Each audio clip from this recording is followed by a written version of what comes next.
Good evening. நான் அந்த ஸ்டோர்லேருந்து பேசுகிறேன்.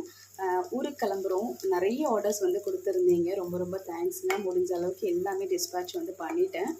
2-3 ஆர்டர்ஸ் இருக்குது. அது மட்டும் இப்போது இன்னும் கொஞ்சம் நேரத்தில் பண்ணி வச்சுட்டு கிளம்பிடுவேன். நாளைக்கு வந்து எடுத்துருவாங்க. இது வந்து பார்த்திங்கன்னா பன்னீர் 65 தாங்க. பன்னீர் வந்து நமக்கு ரெகுலராக வந்து ஃபார்ம்லேருந்து கொண்டு வந்து தருவாங்க. இந்த வாட்டி சரி வாங்கியிருந்தேன், பட் செய்ய மறந்துட்டேன். புலாவ் மாதிரி பண்ணலான் இருந்தால் எனக்கு டைம் இல்லை. அதான் 65 மாதிரி போடலான்ட்டு. இது நம்ம மசாலாவில் போட்டது தாங்க. நிறைய பேர் வந்து கேட்டிருந்தீங்க, நம்ம மசாலா வந்து பிரிஞ்சு வந்துடாதா எண்ணெயில் தனியாக, அப்புறம் வந்து போடுற இதில் வந்து மசாலா ஒட்டுமாலாம் கேட்டிருந்தீங்க. நல்லாவே ஒட்டுங்க, உங்களுக்கு பார்த்தாலே தெரியும். எண்ணெயிலலாம் எந்த ஒரு மசாலாவும் இல்லை பாருங்கள்.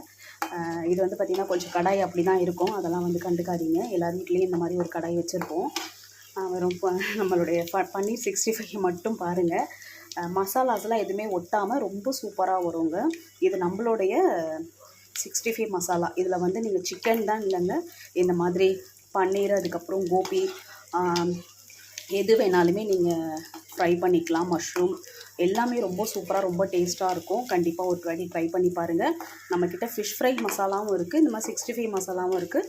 புதுசாக பார்த்திங்கன்னா நம்ம மின்ட்லேயுமே வந்து ரெடி பண்ணியிருக்கோம் 65 மசாலா. அதுவும் இன்னொரு ஒரு 10 to 15 டேஸில் ரெடி ஆகிடும். அதுவுமே கண்டிப்பாக நான் சாம்பிள் மாதிரி ஃபஸ்ட்டு கொடுக்குறேன், ட்ரை பண்ணி பாருங்கள். நல்லா இந்த அளவுக்கு கரைச்சி வச்சுட்டு நம்ம வந்து கடாய் நல்லா ஹீட்டான எண்ணெயில் வந்து போட்டு எடுத்தோன்னா இந்த மாதிரி சூப்பரான ஒரு பன்னீர் 65 கிடைக்குங்க. கண்டிப்பாக ட்ரை பண்ணி பாருங்கள். நிறைய பேர் கேட்குறது சிக்கன் மசாலா, மட்டன் மசாலாவில் வந்து நான்வெஜ் தான் செய்யலாமான்னு. கிடையாதுங்க, நீங்கள் வெஜ்ஜும் கண்டிப்பாக ட்ரை பண்ணலாம். நம்மளது எல்லாமே ப்யூர் வெஜ்ஜு தான். நீங்கள் தாராளமாக ட்ரை பண்ணி பார்க்கலாம். கண்டிப்பாக அடுத்த டைம் ட்ரை பண்ணி பாருங்கள். தேங்க்யூ.